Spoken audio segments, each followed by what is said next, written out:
Hola a todos, muy buenos días. Les damos la bienvenida a la cuarta conferencia Cultura Social Media 2021. Los dejo a continuación con Arturo Arriagada, profesor y director del programa Cultura Social Media de la Universidad Adolfo Ibáñez. Bienvenido, Arturo. Hola a todos y todas, bienvenidos, bienvenidas a nuestra cuarta versión de esta Cultura Social Media, la conferencia que organizamos en la Escuela de Comunicación y Periodismo de la Universidad Adolfo Ibáñez. En esta actividad vamos a tener a dos presentadoras internacionales. Vamos a abordar el impacto más bien de los algoritmos y las culturas algorítmicas que surgen en distintos campos laborales, específicamente en el mundo del periodismo y la gig economy. Les agradecemos por estar participando en esta actividad, que como en las versiones anteriores también quedará grabada.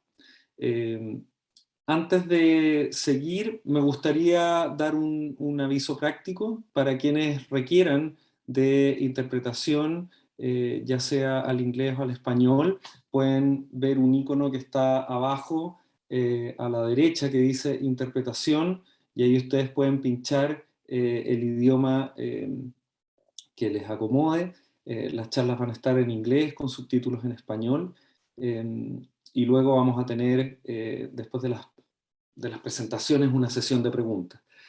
Para partir con esta actividad me gustaría dejarlos con la decana de la Escuela de Comunicaciones y Periodismo y también gran impulsora de esta actividad, Magdalena Brown. Bienvenida, Magdalena. Hola Arturo, ¿cómo estás? Hola a Muy todos. bien, gracias.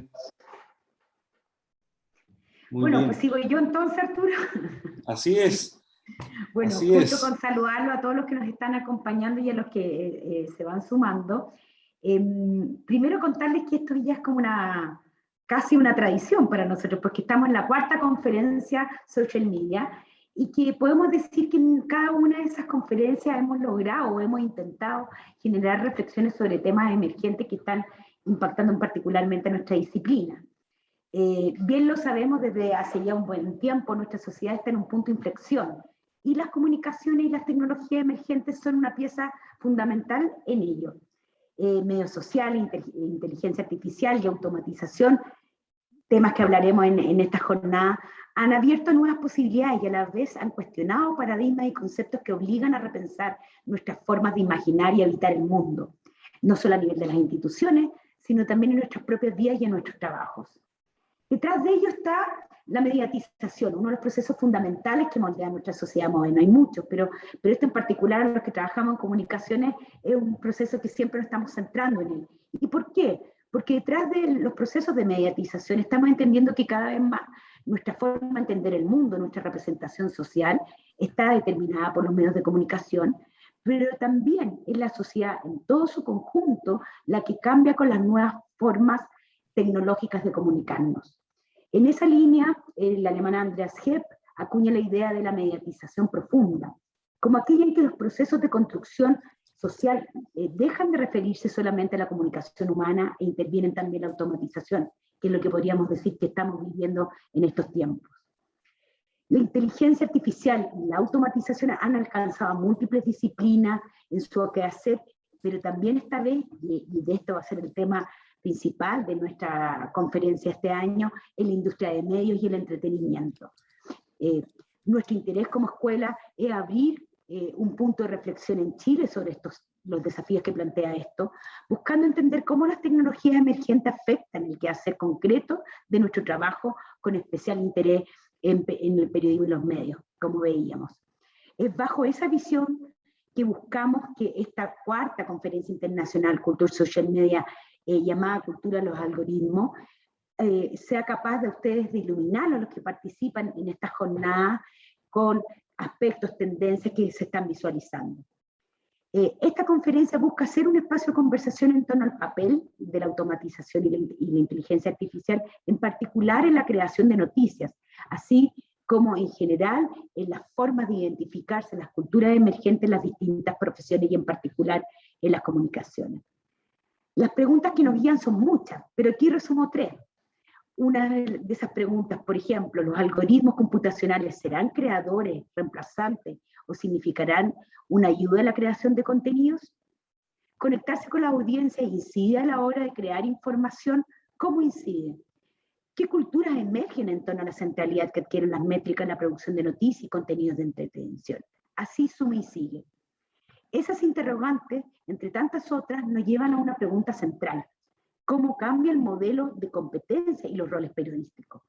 Creemos en ese sentido que las tecnologías nos llevan no solo a hacernos la pregunta en esta profesión como en otras sobre los métodos y las herramientas, las tácticas, sino sobre todo sobre los aspectos más sustantivos relativos a cómo se renueva, define y asume la identidad y el aporte periodístico a las personas y a la sociedad. Abordar estas interrogantes y temas requiere un enfoque interdisciplinario y de futuro, disposición a dejar antiguos paradigmas y sobre todo tener la convicción de que las comunicaciones están en el centro de estas transformaciones sociales. Y es una oportunidad para aportar a la construcción de los tiempos que corren, desde la evidencia, el saber científico y las capacidades de escuchar a los actores involucrados. Por eso hoy invitamos, hoy y mañana más bien, a investigadores que vienen marcando un rumbo en estas temáticas. Angèle Christin, de la Universidad de Stanford, Alexandrea Ravenelle, de la Universidad de Carolina del Norte de Chapell, y mañana también estaremos con Andrea Guzmán, de la Universidad de Norte, Illinois, y además junto a ella también a Tomás Dodds, de la Universidad de Ámsterdam. Les agradezco a todos ellos, a nuestros invitados de hoy y de mañana, profundamente su participación en estas 2 jornadas, y también nuevamente a ustedes. Pero no me podría despedir sin antes agradecerle especialmente, bueno, a ti Arturo, pero también a todo el equipo de investigadores, a la Carmina Rodríguez, a Luis Enrique Santana, que están detrás de este proyecto, pero también detrás de pantallas, podríamos decir, a Yana, a Juan Pablo, a la Valentina, y a Sebastián y a muchos otros que están ayudándonos para hacer posible esta instancia. Dejarles, esperemos que sea muy rica esta conversación y esta discusión, dejarles ahora y agradecerles nuevamente. Muchas gracias, Magdalena, por tus palabras. Muy interesante la introducción que haces para la sesión que tenemos hoy día, ¿no? Que es la primera sesión de esta conferencia que, como bien decías, se realizará entre hoy y mañana con distintos expertos y expertas internacionales. Y en la sesión de hoy vamos a tener primero a Angèle Christin. Ella es profesora de la Universidad de Stanford, del Departamento de Comunicaciones.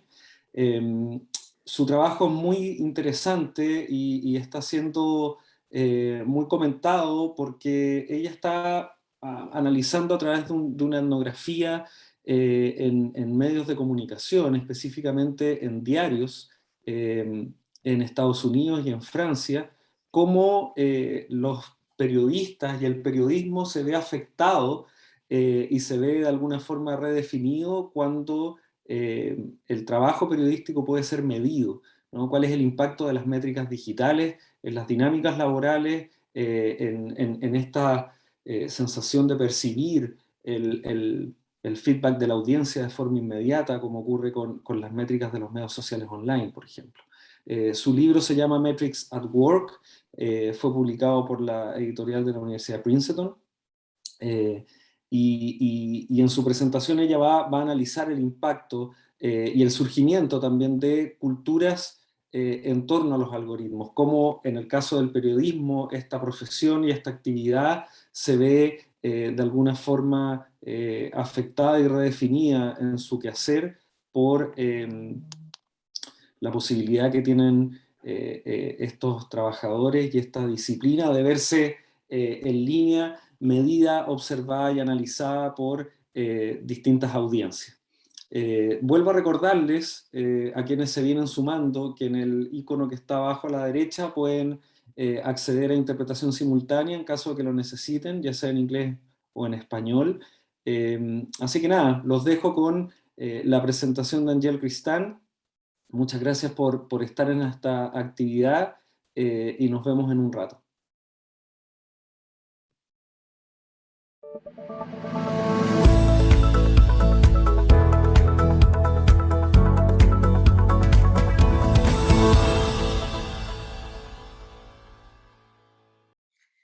Hi, my name is Angèle Christin, and I'm an assistant professor of communication at Stanford. First, I would like to thank Arturo for inviting me to present my work today at the Social Media Culture Conference. And I very much look forward to the Q&A and discussion that will take place very soon. So I'm going to start sharing my PowerPoint.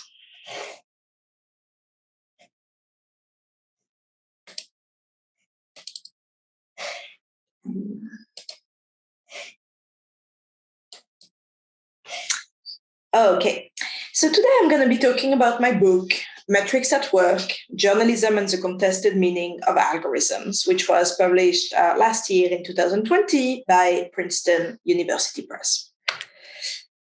We are surrounded by digital metrics. The number of clicks, likes, tweets, emails, shares, what's trending, the number of downloads.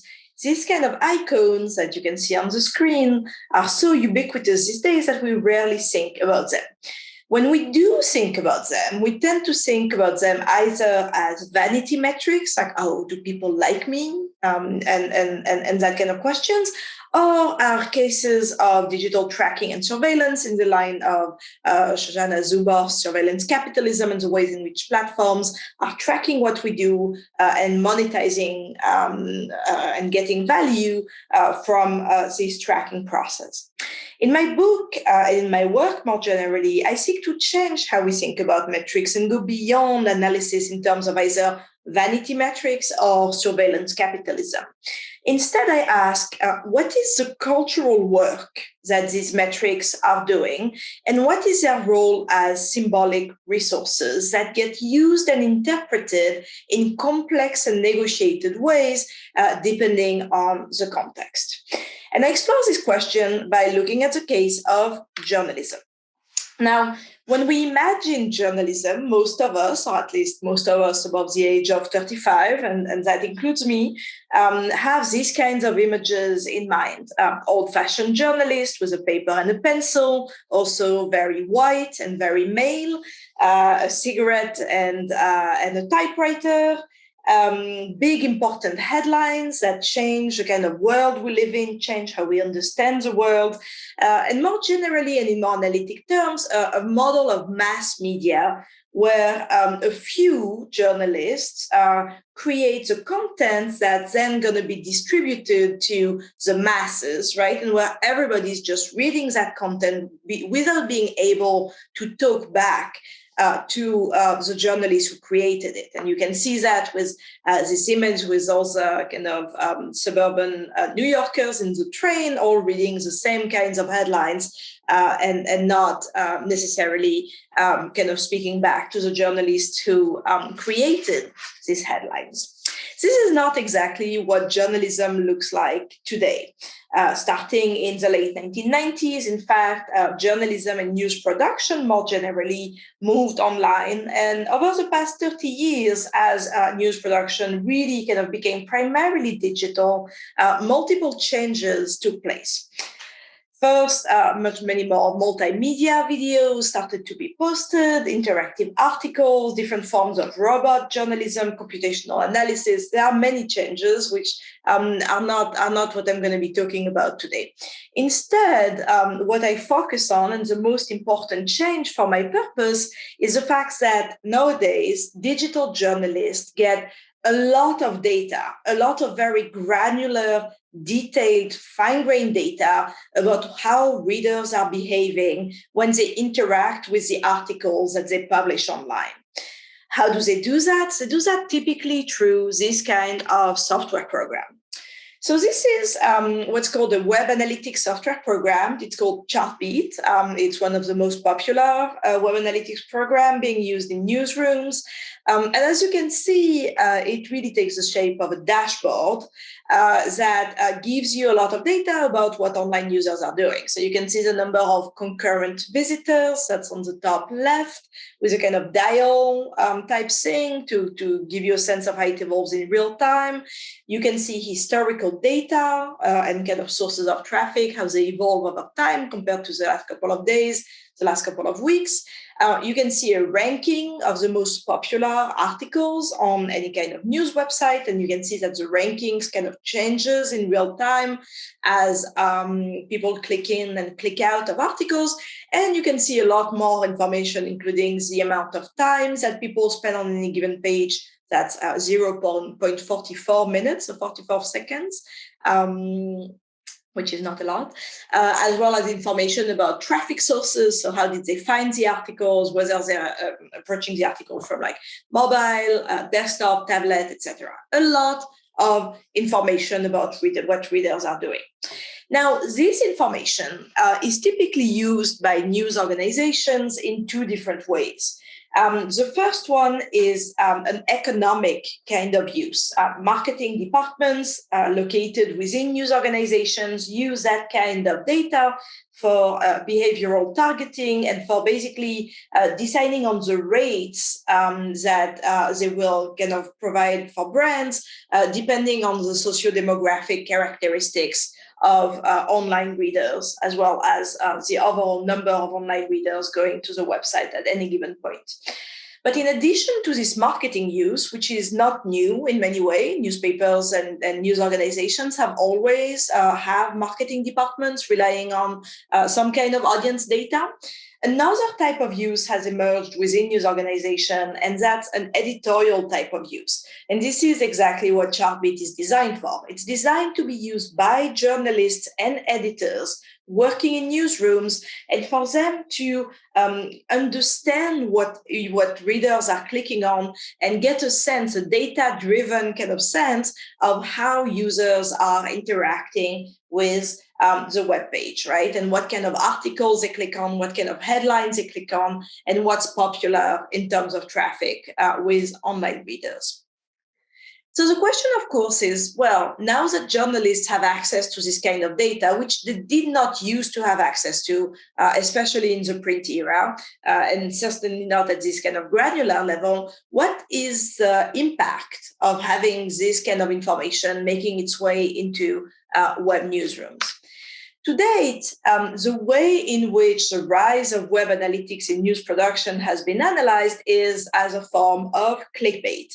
So typically, media observers and critics have strongly have been very vocal about the negative consequences that metrics have when they enter newsrooms. And typically, the main idea here is that when journalists are trying to chase for clicks, trying to get the attention of online readers, they end up posting articles that have headlines a bit like this kind of headline: "Man tries to hug a white lion. You won't believe what happens next." And so, typically, this kind of approach says that there is a decline in journalistic quality, that everything's going down the drain, and that metrics are, shall we say, a kind of like a vector towards a race to the lowest denominator, right? A race to the bottom in terms of journalistic quality through this dynamic of clickbait. As a cultural sociologist, however, I became really curious about this question. As in, what is clickbait really, and how does it happen? And so I decided to study how journalists were concretely reacting to the arrival of very detailed metrics and data about what online users are doing and are interacting with their articles. And I decided to spend time in web newsrooms to figure out what was going on, and to figure out if all newsrooms were in fact reacting in the same way to the arrival of metrics, or if we could find still interesting differences.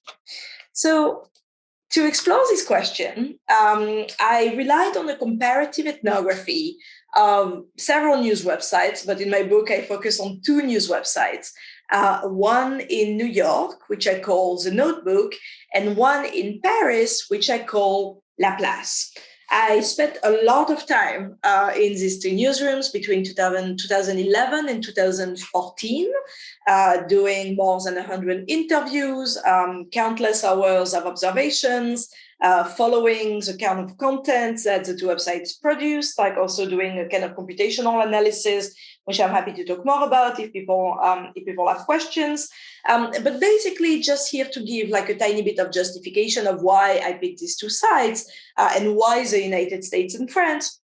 First, I believe that comparing the two countries would provide like a good sense of like variation. And the idea for that is that the US and France, especially as far as journalism are concerned, are very often presented as polar opposites.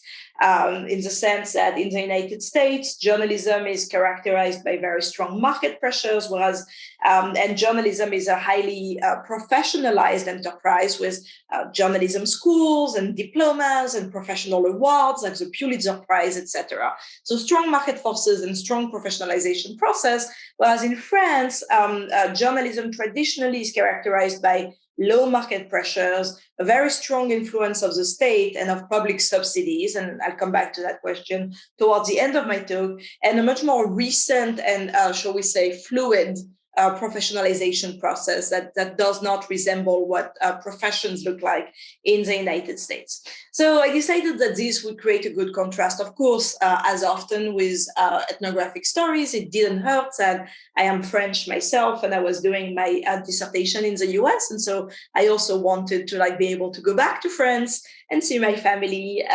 but also study the United States. So as always, there is an intellectual reason and there is a practical reason, and both are important in figuring out ethnographic projects.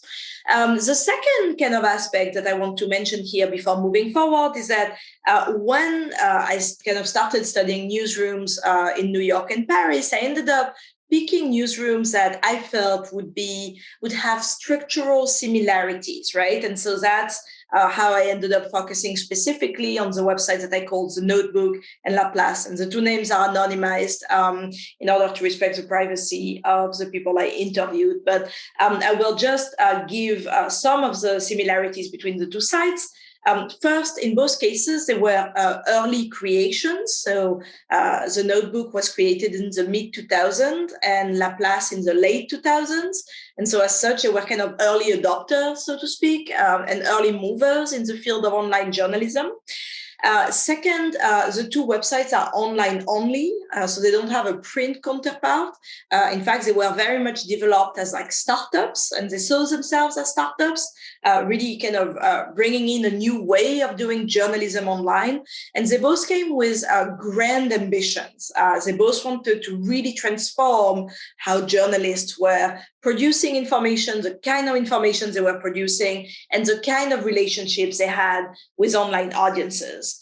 And in both cases, that's like just finishing with the similarities, they were created by print journalists, so journalists that had done most of their careers in the print sector. And so it was kind of their first foray into digital news production.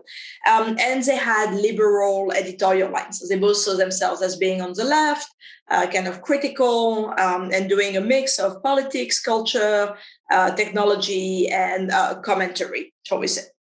Last but not least, there is a built-in convergence between the two newsrooms because the editor-in-chief of the two news organizations knew each other. They were friends, in part because the French editor had spent time in the US as a foreign correspondent. And when he created Laplace, very much wanted to imitate what the Notebook had done. So the French website described itself as being an imitation or a French version of what the Notebook was doing. So the idea here is that they were really kind of similar in all of these ways. So as I spent a lot of time in these two newsrooms, I interviewed journalists and went on coffee breaks with them and just really tried to see the world through their eyes and ask them questions about metrics. What did I find? Well, I will start by emphasizing the similarities between the two websites before moving to some of the interesting differences that I saw when spending time with journalists. So the first thing that was very striking is that in both cases, journalists kind of came to these online publications with a very utopian, shall we say, spirit. They had strong ambitions to reinvent journalism. They kept using the metaphor of the new frontier, right? That they were the new frontier of media production. And they kept coming up with new editorial formats, new interactions with online readers, new organizations of newsroom lives, collaborations with developers. And in both cases, a pretty low interest in making a profit, right? And a pretty low interest in making money, at least for the first couple of years. The French website was independent, whereas the American website had been funded and kind of really supported by a large technology company. But in both cases, they were like, well, we're not making money, but it's not a big deal because we're inventing online journalism. We're reinventing journalism, right? So this is what it's about. The situation changed, however, in 2009, 2010, and this is more or less when my fieldwork began. So what happened in 2009, 2010 is that suddenly online traffic became an absolute priority. And in both cases, that had to do with the fact that the parent companies of the American website and also of the French website, which had been acquired by another media company, as they were struggling to kind of continue paying everybody because they were not making a lot of money, the two parent companies started putting a lot of pressure on the two websites to start getting more and more and more traffic. And this is exactly when the two websites started relying on detailed web analytics software programs as a way to track what their audience was doing and as a way to optimize, that was a word in vogue, audience engagement. And so the two websites started using Chartbeat, the web analytics software program I showed a couple of slides ago, at the same time in 2009, 2010. And so they started using that website basically kind of all the time in the newsroom. So what did that kind of create? Well, the first, like along the lines of convergence, one of the main findings that I elaborate in my book is that in both websites, both at the Notebook and at Laplace, I found a strong tension and a strong and constant tension between what I call an editorial mode of evaluation and a click-based mode of evaluation. So two conflicting definitions of good journalism, what good journalism is about, and how that interacts with metrics. So first, what I found and what I describe as an editorial mode of evaluation is basically what you would expect from a kind of traditional print-oriented newsroom, right? Where good journalism is about original reporting and hard news. It implies specific editorial formats, such as the inverted pyramid taught in journalism school. And a major signal of prestige is to get compliments or good feedback from other journalists and editors-in-chief, right? So from your peers and superiors. In that way, it's not that different from academia. And in this kind of editorial mode of evaluation, traffic does not matter much. In contrast, in the other mode of evaluation that I found out in the two newsrooms, is a click-based mode of evaluation. The main criterion of success is quantitative. It's about page views, it's about likes, it's about going viral. It comes with new editorial formats, such as slideshows, with several cute pictures of cats, such as this one, the grumpy cat, which was an internet meme in the 2010s. Listicles, quizzes, like which pop star should be your best friend, and yes, clickbait headlines such as this one, right? This kind of like provoking type of headlines that doesn't necessarily match the content of the article, but that kind of entices you to click and figure out whether yes or no, this person is a Trump supporter or not, for example, right? Among many other cases. And what I found was that journalists in the two newsrooms were very conflicted and kept switching back and forth between these two modes of evaluation, even within the same day of the same conversation, right? They would kind of rely on one type of argument, switch to the other type of argument, return to the first type of argument, etc. So a very strong tension and across the two newsrooms. So, and the process, there's some convergence across national borders where I just felt like they were all aspired into the chase for clicks.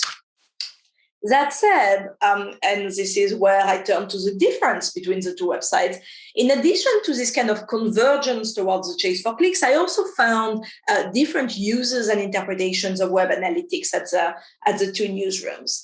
The first one was had to do with how they used metrics, and especially how the division of labor between editors-in-chief and journalists was a bit different in the two places. So to go pretty quickly, at the New York website, the Notebook, what I found was that editors were basically very trustful, like they really trusted numbers. They were like, oh yeah, journalism is a marketplace and we need to make money. So of course we check the numbers, like it would be, unprofessional not to do so.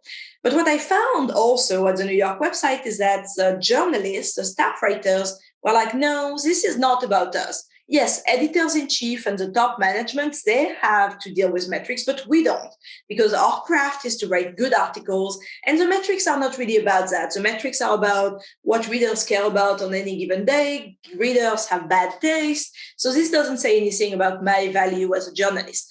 The American journalists, I should note, knew their metrics, but they just didn't take them very seriously. They didn't attach a lot of emotional importance to their metrics. And so I described that as a kind of division of labor between editors and journalists with respect to metrics, right? In contrast, at La Place, the French news website, I found a different situation where all the journalists were very critical about metrics. So, for example, one metaphor that kept coming back was the metaphor of prostitution, right? It's like, oh, we're not going to degrade ourselves or to behave like prostitutes by chasing clicks, right? This is really not who we are. And of course, what's interesting there is that most of the people having this kind of metaphor of prostitution were male journalists, white male journalists, which kind of adds an interesting aspect to this. But at the same time, even though they were having this kind of very critical discourses about traffic being another encroachment on journalistic autonomy and how it's really bad for the quality of journalism, they also completely fixated on metrics in their daily life. Chartbeat was always open on the computers. They kept talking about it. When the metrics were good, they were happy. When the metrics were bad, they were unhappy. They were all very vocal about it. They kept talking about it. And that emerged very clearly during my days of fieldwork at the French website. And so in the book, I analyze this difference as a kind of distinction between the bureaucratic regime of handling metrics, which is what I found in the American case, and a disciplinary regime of handling metrics, where metrics basically become completely kind of capillarized, and the pressure to perform well in terms of metrics become very much individualized and internalized. To go a step further, however, the difference that I found between American and French journalists goes further than just division of labor and organizational dynamics. And so this is kind of the next step of the argument, which is that basically what I came to realize when spending time with journalists in the two places is that journalists fundamentally see different things when they look at metrics. For some of them, metrics represent market pressure and economic value. But at the same time, for others, or for the same journalists, but at different times, metrics are also a kind of signal or a symbol of online readers and what I call algorithmic public. So online publics that are brought together and represented through algorithmic procedures, right? And so most of the journalists would, again, really see these two things. They would say, well, metrics, it's advertising revenue, and we need that if we don't want to get fired. So there is certainly an economic aspect there. But then, without missing a beat, they could also say, well, and, I became a journalist because I want to interact with an audience. I want my articles to be read. And therefore, if I have 50-page views on my article, that's kind of a bad sign, because it means that no one was interested in reading what I do. And so that affects my relevance in a way and my kind of identity as a journalist.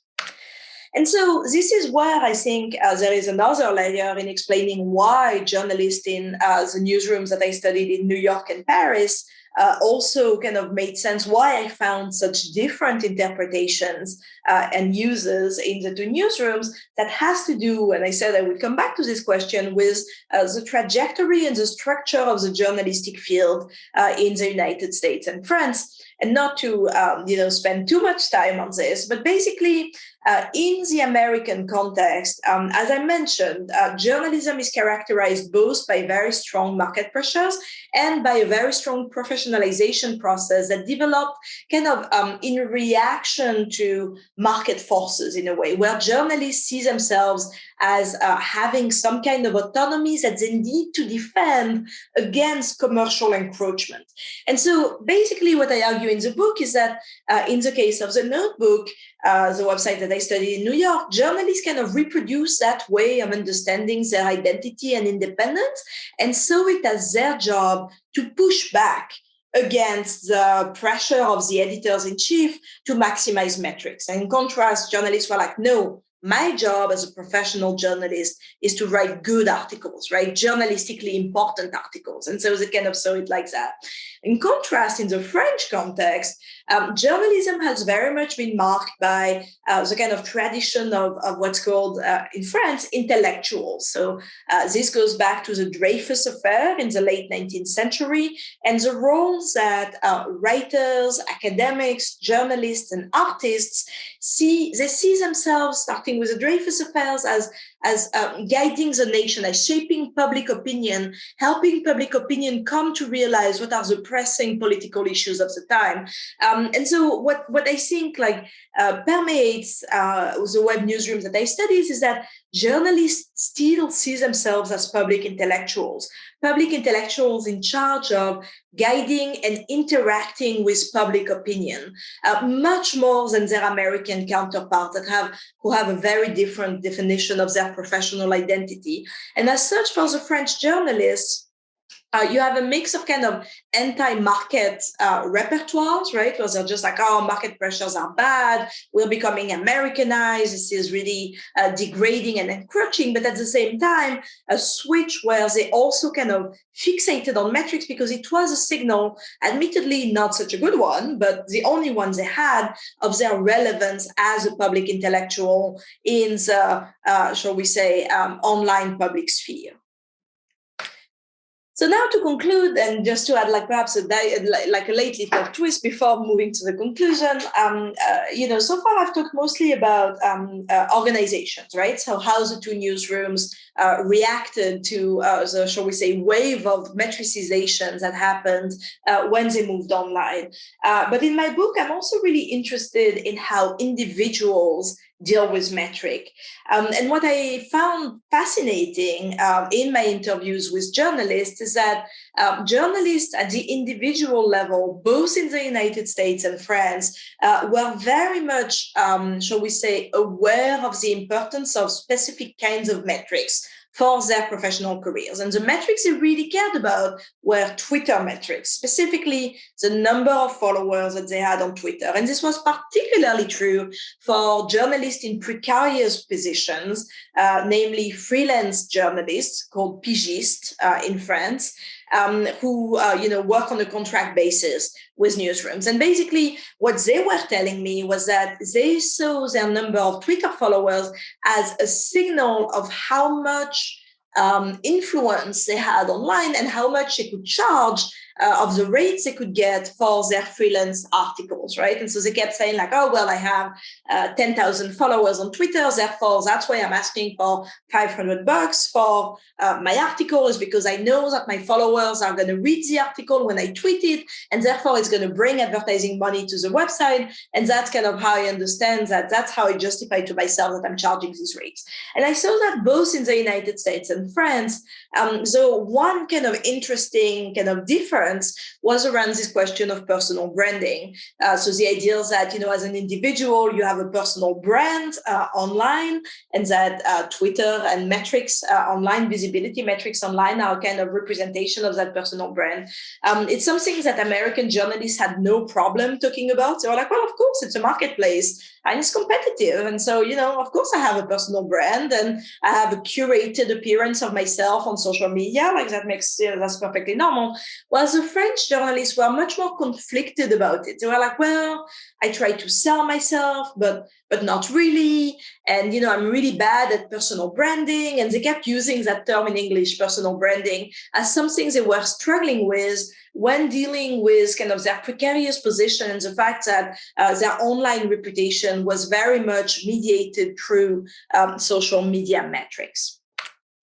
So just to conclude, and I probably already took too much time, relating to the theme of the conference about algorithmic cultures, the point that I'm making in this work and in this book is that when we think about digital metrics, we need to think about much more than just vanity metrics or clickbait or surveillance. Sure, all of these things happen, but there is much more than that going on. And what I found in the case of journalism is that there is, in fact, a way in which metrics and the algorithms that produce these metrics, in fact, function as complex symbolic objects, right? That can take a variety of meanings depending on their context. And I try to show that in the case of journalism in the United States and France. A particular point that I'm really interested in and that I'm actually working on right now in my new project is this idea of algorithmic publics, that through social media platforms and through the kind of dashboards and metrics that represent these collectives, you see new forms of authority and new forms of public discourse emerging online. And there are certainly many ways of criticizing these forms of algorithmic discourse and these new forms of algorithmic collectives. You see kind of instances of that when people criticize so-called like cancel culture, for example, which is like a big thing among media pundits in the United States. But I think that we need to take these new forms of authority very seriously, and so that kind of is what led me to my new research project, which is about influencers. I've been doing more than 100 interviews with influencers, trying to understand and take seriously the work of content production that influencers are doing on social media platforms. And finally, the last point, which is a point that I've made both in the book and in a couple of other articles, is more epistemological. So there is a lot of attention, given to algorithmic systems. And some people think that algorithms are great and, do all kinds of miracles. Some people think that algorithms are really bad and oppressive and biased, which they are. But I think that in all of this, there is a lot of attention to the instruments themselves and much less to the webs of practices and interpretations that not only surround them, but really constitutes them.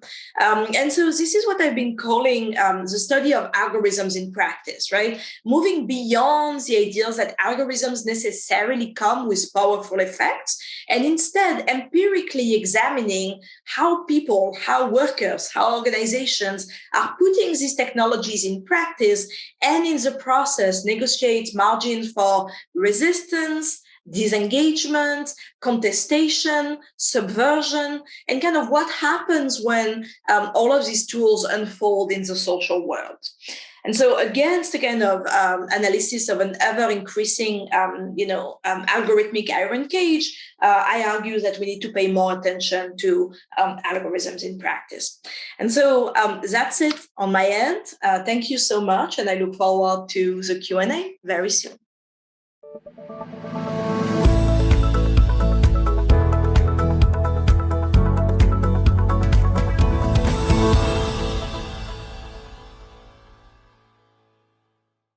Esa fue la presentación de Angèle Christin, un estudio comparado muy interesante para poder analizar las formas en que las personas, y en este caso una profesión y actividad específica, negocia con algoritmos y métricas. Más adelante vamos a tener la serie de preguntas y una conversación con Angèle y con la invitada que viene a continuación, que es Alexandrea Ravenelle. Alexandrea es socióloga, trabaja en la Universidad de Carolina del Norte, en Chapell Hill, y nos va a presentar su trabajo sobre la gig economy, o la llamada también economía de las plataformas. Ella hizo en su investigación doctoral un estudio sobre las formas en que las personas negocian también su identidad cuando realizan distintas actividades, como arrendar una casa o una propiedad en Airbnb, cuando transportan a alguna persona a través de una aplicación como Uber, cuando hacen compras de supermercado, también a través de aplicaciones digitales, cómo estos proveedores de servicios entienden sus actividades y también entran en una dinámica laboral y en un mercado específico organizado por algoritmos. Su libro se llama Hustle and Geek, es un estudio bien interesante realizado en Estados Unidos. También Alexandrea, al igual que Angèle, entrevistó a distintos trabajadores y personas que prestan servicios en estas aplicaciones digitales, y eso es lo que nos va a presentar hoy día. Aprovecho de comentarles que pueden seguir dejando sus preguntas en el chat para que después las incluyamos en la conversación, y también decirles que vamos a tener interpretación en el icono de abajo a la derecha para que puedan seguir esta actividad.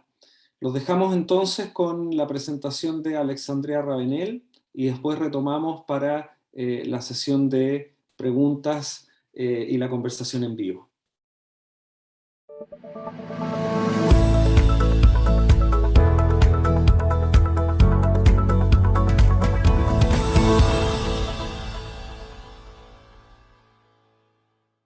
Hello, I'm Alexandrea Ravenelle, and I'm an assistant professor at the University of North Carolina at Chapel Hill.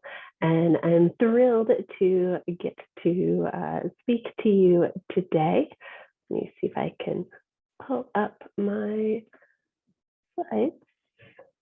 Okay, all right. Today I'll be speaking about turning to the algorithm in a time of need, COVID and the side hustle safety net.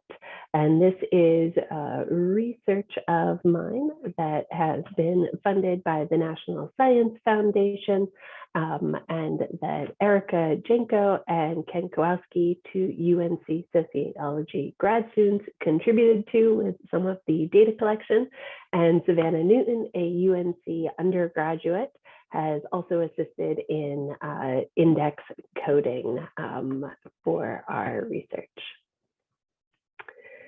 So we have seen an increasing of shifting of risk from employers to workers.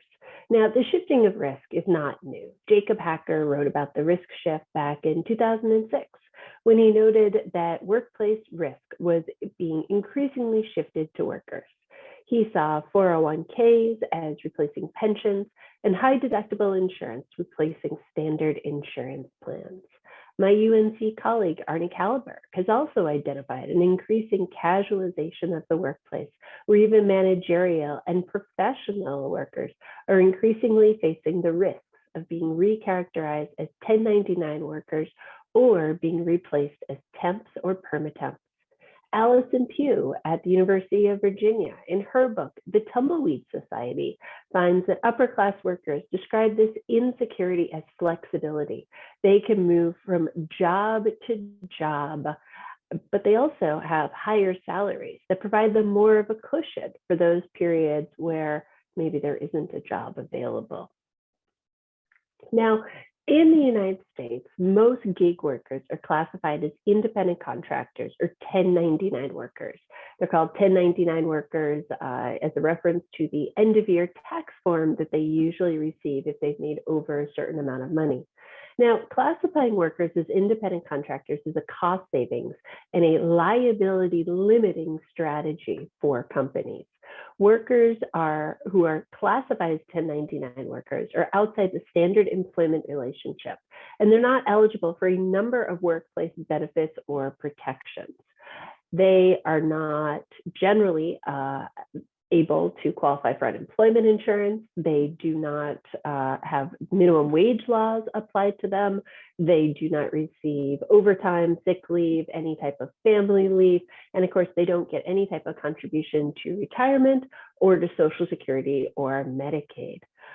This is such a cost savings for companies that some experts in the tax field have actually estimated that it saves anywhere from 20 to 40% of a company's payroll tax in order to classify workers in this way.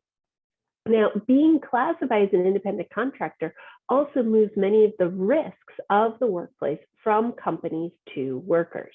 In a standard employment relationship, the cost of a slow period or a lack of customers is borne by the company. A worker still gets paid. But when you're paid by the gig, a slow period costs the company, but it really costs the worker. The company isn't getting their portion of the worker's pay, but the worker isn't getting any pay. Now, in Hustle and Gig, of course, I highlight how sending workers into the homes of strangers increases worker experiences of walking into unknown and potentially dangerous situations with an increased risk of injury.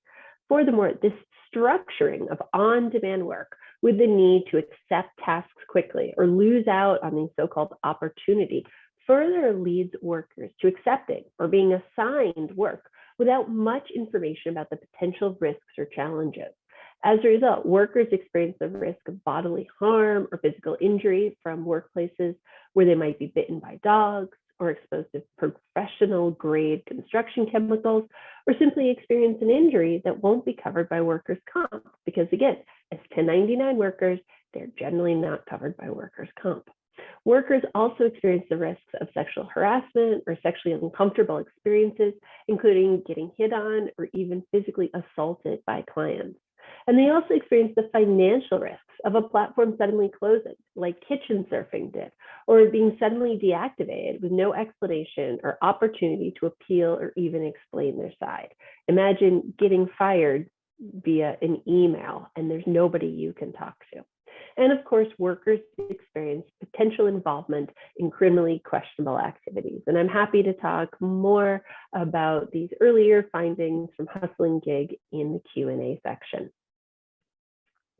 Now, COVID sort of changes everything. New York City was an early epicenter of the virus in the US. The first case was found in New York on March 1st. On March 7th of 2020, a state of emergency was declared. Schools closed roughly a week later on March 16th. And then on March 22nd, New York entered pause. And pause meant that all workers, unless they were deemed essential by the state, were required to stay home. The idea was that you could either be working from home or simply not working, but the state did not want you out and about, did not want you commuting, did not want you walking the streets, did not want you congregating. Now, the workers that were considered essential fell into approximately 8 categories. These included taxi drivers and transportation drivers. So if you were driving a truck to deliver supplies to a grocery store, if you were driving a taxi, if you were driving an Uber or a Lyft, you were considered an essential worker. They wanted you to keep working. If you were working for the subway, you were an essential worker. If you're working for grocery stores, drug stores, essential merchants, not clothing stores, no retail except for grocery stores and drug stores. If you were a medical professional, you were supposed to keep working.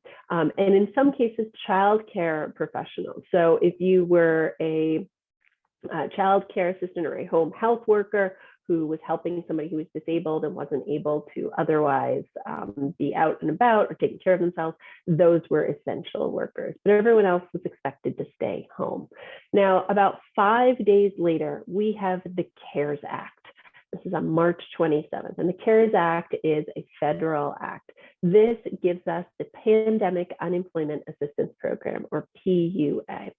This expands unemployment assistance to include gig workers and 1099 workers and freelancers for the first time ever. Typically, these workers are considered to be individuals who can get work whenever they want.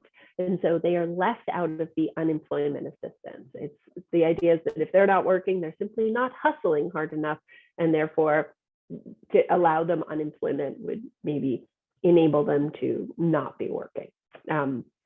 But the PUA expands unemployment to include gig workers with one stipulation. They do not get the full level of unemployment of a W-2 worker.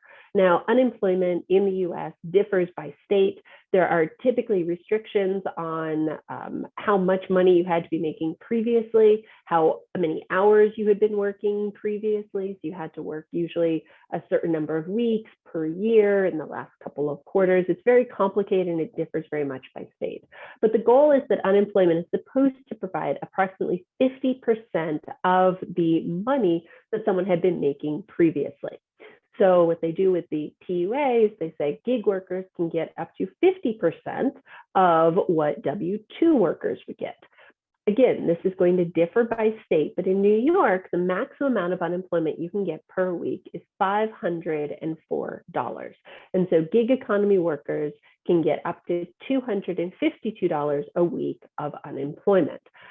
But the real sort of additional game changer to this is the PUA also gives an additional $600 a week enhanced unemployment benefit, and that goes through the end of July. So it's 4 months where workers can get the $252 if they're a gig worker or 1099 worker, and the additional $600. So you're seeing about $850.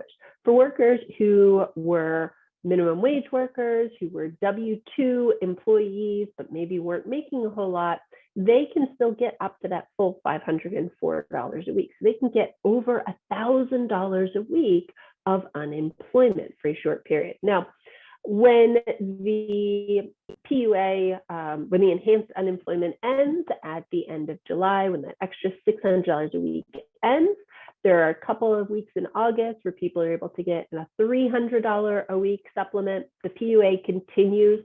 Gig workers can still be getting their half unemployment. And then at the end of December, we actually see another enhanced unemployment gets passed, and this is an additional $300 a week. And that ended actually right around Labor Day of 2021. So workers ultimately could end up getting about 18 months of unemployment. And for gig workers, this is of course the first time they can get unemployment, and the PUA ends at Labor Day and they can no longer get unemployment after that point. Now, COVID changes everything by making unemployment available to gig workers and freelancers for the first time. But COVID in many ways is a perfect storm. What we have in the US is very much an antiquated and underfunded unemployment insurance system. This is a system that is not set up for 1099 workers. It is not set up for workers engaged in what I call polyemployment, people who have multiple employers, who get multiple 1099s or multiple W-2s, they have a couple of part-time jobs. Instead, it's very much set up for this idea of one worker, one employer. And the idea that worker would only work for one place. And if you lose your job, you have no other source of income. What this means is that unemployment, typically, if you say that you've lost your job, they're going to go and check on that. And if you have multiple employers, you might have lost a main source of your income, but if it still looks like you are working to get unemployment. Now, when COVID strikes, when we see the PUA and the CARES Act being implemented, people are filing for unemployment. Now, typically in New York, you file online, you go to a website, you fill out the information, and then somebody reaches out to you to confirm the information. But there were so many people filing for unemployment that the website was regularly crashing. In addition, individuals had a really hard time getting somebody from unemployment to call them back and to confirm the information that they had entered. And then for workers who were gig workers, they had to apply for unemployment, get rejected, and then reapply under the PUA system. So this means you've got individuals that are having to apply twice as opposed to applying once. Workers reported long delays in trying to submit their information. Websites regularly crashed. They would talk about calling hundreds of times a day, downloading apps that allow them to automatically redial. And even so, they would finally get into the queue, and then as they were progressing through the queue, be disconnected as the phone system was simply overwhelmed. For PUA recipients or individuals aiming to get the PUA, there were also particularly archaic requirements where they had to fax in paperwork. So they had to actually take screenshots from the apps showing their previous earnings, print them out, and then figure out a way to get them faxed. Now, New York City is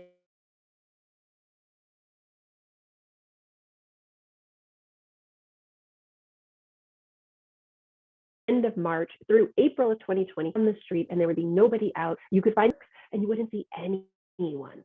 There's no place to fax your paperwork. There's no place to access a print shop. The Staples is closed. The Kinko is closed. And so this becomes even harder for workers to be able to access the information they need in order to submit it to the unemployment office. We also see that in 2020, when the pandemic hits, we have Trump as president, and there's a really strong anti-immigrant vein that is very much being perpetuated during this. And so immigrants are often being told that if they apply for unemployment, they might be considered a public charge that might result in them being deported, even if they are in the country legally, or it might affect their ability to get a future visa or to apply for citizenship in the future. And so on top of sort of the uncertainty of the pandemic, of what is going to happen next, we also see a lot of uncertainty for workers in terms of, will they be able to get this money? When will it come? Will they be able to actually get on the phone with someone from the unemployment office? And then of course, there's also the boredom and the constriction of staying at home. Most New Yorkers do not have large homes to live in. Many of them are in apartments where they have often roommates or multiple generations. And so these are not places that are cozy for hanging out at home for long periods of time. So with all of this going on,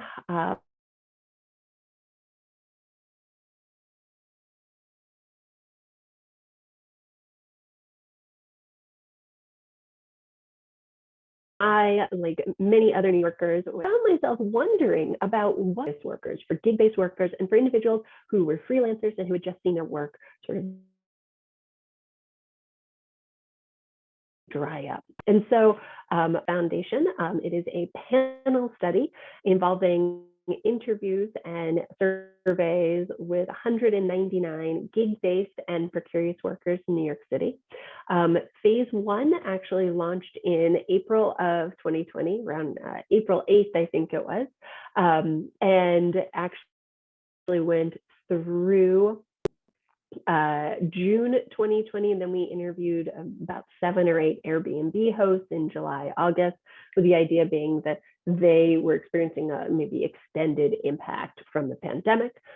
Phase 2, which involved follow-up interviews with those same respondents, actually began in December 2020 and continued through June of 2021. There are actually a couple of people that are still following up on their interviews, but they did surveys. And then phase 3, which is supposed to be focused on the impact of widespread vaccination. So we recruited individuals online. We ended up doing a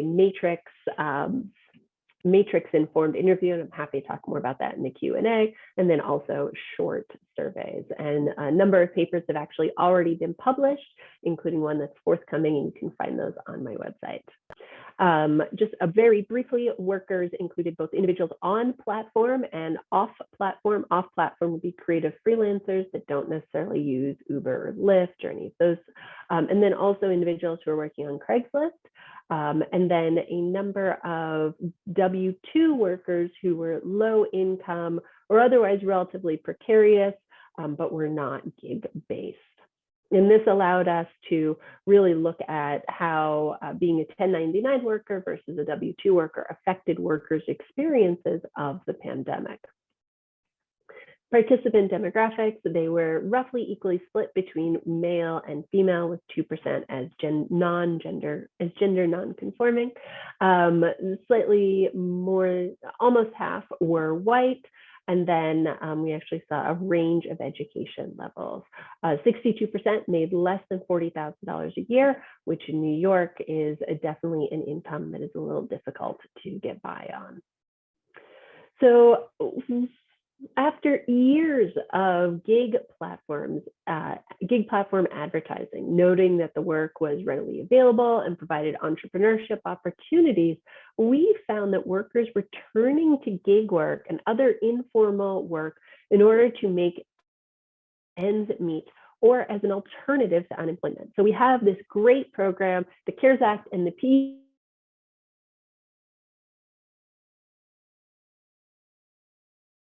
And yet we find that workers are experiencing or deterring them from going on unemployment or accepting it. And those barriers are knowledge barrier, sociological barrier,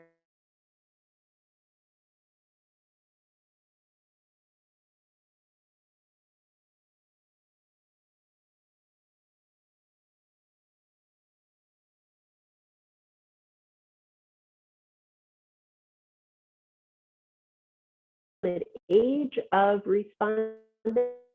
These are not my actual respondents. My IRB would be very upset if I was using their photos, but just use this as a way to sort of have these individuals personalized a little bit more. So although much attention has been paid to the CARES Way, which allows gig workers and independent contractors to apply for and receive unemployment benefits, many precarious workers still believe that they were ineligible. Workers in this didn't know category experience a knowledge barrier where they didn't know that they were eligible for unemployment funds, or they didn't know how to apply. In general, workers believe that they were ineligible for unemployment insurance for three main reasons. One, their work was less than full-time stable employment, so they didn't have, quote, real jobs, as some of them discuss it, or they were paid in cash or paid under the table, or they were immigrants, whether documented or otherwise. Now, while typically independent contractors are not eligible for unemployment, obviously the pandemic changes things. Now, Spencer was a 29-year-old graduate student at an adjunct college instructor, and where, although adjunct instructors can receive unemployment in the summer months if they don't know if they're going to be reemployed in the fall, and he didn't know if he would be reemployed, he actually ended up turning to Instacart or Ship because he didn't know if it was a legitimate thing for him to be applying for unemployment assistance. This idea that unemployment must be for other individuals and not necessarily for knowledge workers, not necessarily for people who have student status. Likewise, Hannah was a restaurant server who ended up being furloughed because her restaurant closed down because of the restrictions on inside eating. Restaurants eventually did reopen for outside eating, but not until much later in the summer after the PUA had already ended. And she also believed that she couldn't claim for unemployment benefits because she didn't have all of her salary on the record. She was getting paid partially in tips, and of course that wasn't being reported. And so she didn't think that she could apply for unemployment. Now, in addition to workers not knowing that they could apply, workers also in some cases faced a sociological barrier where they didn't want to go on unemployment. And so this second category of workers felt that unemployment was stigmatized. In spite of depression-level unemployment numbers, these workers argued that they would rather be working. They reasoned that a job was a job even if it paid less than unemployment insurance. For these workers, gig work provided a sense of destiny control and was even an escape valve from being trapped at home, even though financial stability continued to elude them, even though they would have been better off financially, at least in the short term, if they had simply gone on unemployment. Sean was a food delivery worker who did not want to go on unemployment. He spoke about it as being one of those people, one of them people. He ended up doing the food delivery because there was a lot of fear that he wouldn't be able to pay his bills otherwise. And so for him, going on unemployment was an option of last resort. Now, this reluctance to apply for unemployment can have far-reaching consequences. Dayani was an unemployed TaskRabbit and dog walker, and she had expressed a good deal of reluctance about, as she put it, depending on the government or anybody. And so instead, she ended up turning to a local food pantry, where, as she described it, she sometimes had to be in the line for 6 to 8 hours in order to get food. She also reduced her eating to just breakfast and dinner, explaining, I eat some vegetables and rice in the dinner time. And in breakfast, I have a yogurt or fruit or something like that with a glass of milk. In order to reduce her hunger pangs, she ended up drinking a lot of water and explained it as water fills you up. As she puts it, I'm a firm believer in self-reliance. So if I can go without, I'll fight to the very end to go without it. I don't believe in free rides. I believe in hard work. One individual actually ended up taking a job working for didn't turn to gig work, but took a job working in a restaurant in the basement of a hospital rather than go on unemployment assistance. And then, while art didn't want workers pursued gig and essential jobs to avoid accepting unemployment assistance, this third category of workers can't wait, pursued these jobs when they felt unable to wait for unemployment benefits. These workers experienced a temporal or financial barrier, whereby the delays and unknowns of unemployment assistance pushed them into work that they had previously considered unacceptable or undesirable. They were desperate to feed their families and pay their rent, and so they turned to this occupation of last resort. So whereas for the sociological barrier respondents, unemployment is the last resort and they're turning to gig work, for these temporal barrier workers, the delays of unemployment have given them this last resort of turning to gig work. Amir had an entertainment-focused small business, and he ended up turning to food delivery work because, as he described it, unemployment insurance was MIA, missing in action. He had been calling them every day for several weeks. And so he ends up turning to gig work, turning to food delivery work, with the idea being that at least then he could make a couple of dollars. At one point, he and his wife ended up trying to go to a food bank or food pantries that they were setting up at local schools, but the lines were too long. Then he figures, well, if I'm doing food delivery, at least maybe I can get a couple of dollars and I can end up getting a meal from White Castle, which is a very discount food chain. Now, for Amir, this was particularly concerning because as he's driving around doing food deliveries, he's seeing these large white trucks, these portable morgues that were being set up all across New York City. And he knows that COVID is real. As he puts it, he is fearing for his own life, but he doesn't feel that he has any other choice. He needs the money. He has to pay his rent. He has to support his family. And so he is turning to gig work.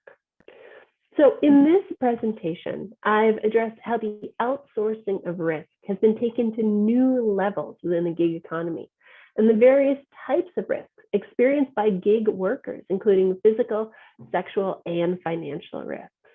The peer-to-peer component of the gig economy means walking into the home of a stranger who, thanks to these apps, is largely anonymous.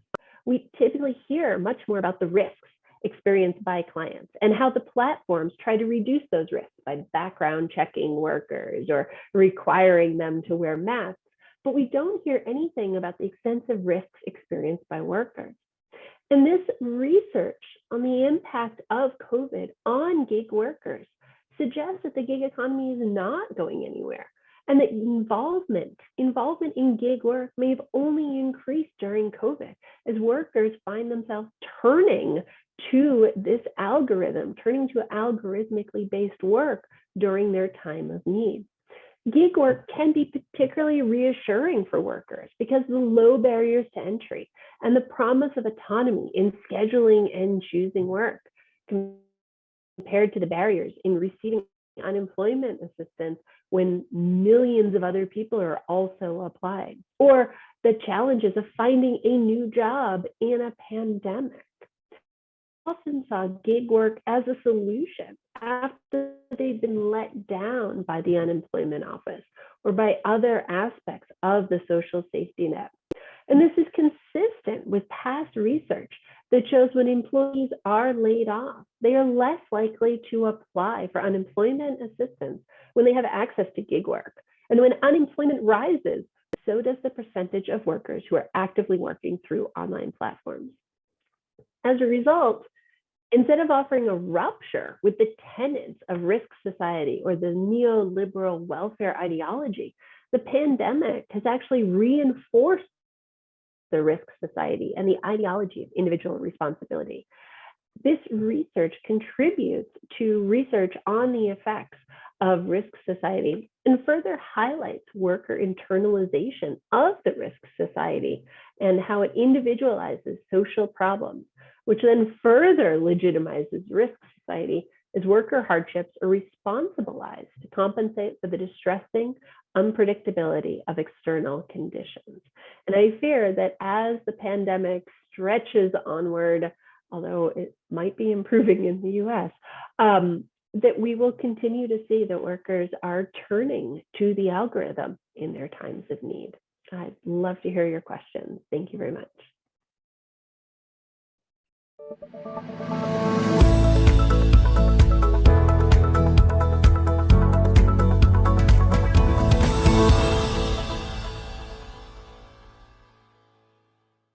Muchas gracias, Alexandrea, por esa presentación.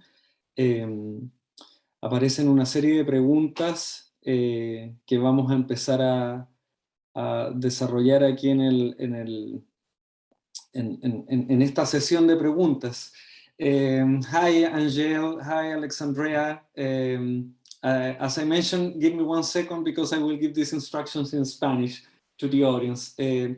La sección de ahora va a ser en inglés. Esto significa que todos quienes están participando en esta actividad tienen que mirar abajo el icono de interpretación, donde podrán acceder a la interpretación simultánea de la conversación que tendremos en inglés.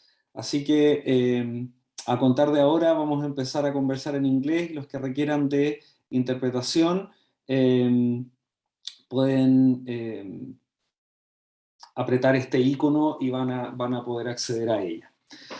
Well, thank you so much for being here. We are very excited having you both, and thanks for your presentations. The main topic of this conference is algorithmic cultures and the impact of algorithms in different fields and professions. I would like to start with a general question and then move into the questions the audience wrote in the chat. My main question is in relation to the way algorithms affect the type of labor markets you both studied independently. And how do you see the future of work for this type of activities and workers? No? What kind of future we can imagine considering the organization of their activities through algorithms? Maybe we can think or focus on the tensions, the ways of resistance, the subversion, as you mentioned, Angèle, or we can think, Alexandrea, maybe in the role of the state to organize or in some ways to diminish the power of these companies that are organizing and giving work opportunities in these urgent times, no, considering the pandemic. So I would like, maybe you can start, Angèle, and then Alexandrea, giving your thoughts about this general question. Hi, so first, thank you so much for this invitation and you know, for being here. It's just really nice. It's very early here, so my toddler is still in the rest of the house. So if you see a little barging presence at some point, this is normal. So thank you, Arturo, for this question. I mean, I think that What's interesting when I talk about whatever algorithms and the future of work is that I start by usually arguing against the ideals that algorithms are going to replace workers, just because this is not what you see. And I think Alexandrea's work also shows that it's not what you see when you look at the kind of relationship between technological change and work, right? So instead, what I find in the case of so I've been looking at several cases: journalism, which is at the center of my book. I've also been looking at criminal justice and how judges and prosecutors are using predictive technologies to make decisions. And now I'm doing a new group project on influencers. And I think that basically what you see is, I would say, two things. The first one is decision-making processes are getting kind of complemented and structured through kind of algorithmic dynamics and digital data, right? So for example, in the case of journalists, they start taking more and more into account the role of clicks, of likes, of shares, and that somehow this kind of like very fine-grained digital data starts to really be part of their life world and of kind of how they make decisions about what's newsworthy, right? Which kind of wasn't really the case in print journalism. So certainly there is a long trajectory in kind of television and radio. So that's the first thing. Basically, it's like kind of work practices and professional identities and kind of decision makings that really incorporate algorithmic systems and the metrics that they provide. Of course, what's problematic in many of these cases is that the workers don't have control over these algorithms and these metrics, right, which are determined by platform companies, large tech companies, or different kinds of for-profit companies that workers don't control. So in a way, they're kind of betting more of their identities and practices on technological systems that they don't have any control on. So that's the first thing. The second thing that I find kind of in my work is also what I think about as the kind of the allure or the seduction of platform labor and the gig economy, and the fact that like more and more occupations and more kind of types of careers are like one step at a time getting more aspired due to like large economic and political changes, obviously. But are getting kind of aspired into the kind of gig space. And so in the case of journalism, it's very striking, and I'll try to be short, but journalists used to be kind of like factory workers in the sense that they belonged to one newspaper, one organization, and they were newspaper people. Over the past 10 years, and Arturo, certainly you know that as well, there has been this kind of unbundling process where suddenly journalists are not a member of one news organization. They are their own influencers in a way, right? They are their own personal brand that they're kind of managing on Twitter, on social media. They're managing their metrics. They have newsletters, Substacks, they're managing their communities of fans and readers. And in a way, they're moving much more towards kind of individual forms of entrepreneurship, where they kind of either move between newsrooms, taking their readers with them, or they move back and forth between kind of freelance and independent work and then salaried employment. And so I think that this kind of like gradual destabilization and precarization, or like careers becoming more precarious, kind of really can be, is happening in correlation with the rise of big platforms and socio-technical systems that emphasize personal clout, right, and personal metrics. So, obviously number of followers, but also number of stars, number of reviews, whatever you call it. And so I really see this kind of individualization process as a big part of how algorithms are changing work. Sorry, this was a bit rambling, but I'll stop here. No, that's great. Thank you, Angèle. Alexandrea, what do you think about this change? Well, first, thank you so much for having me. And can I also give a plug for Angèle's book, which I read and I thought was fantastic. So highly recommended reading for everyone. So I think, excuse me, I think that One of the things we've seen is that because workers can be deactivated from these algorithms without any type of recourse, without any ability to sort of get in touch with somebody and appeal their case, that I think for many workers who have turned to the algorithms during the pandemic, that this is probably going to end up backfiring in the long run.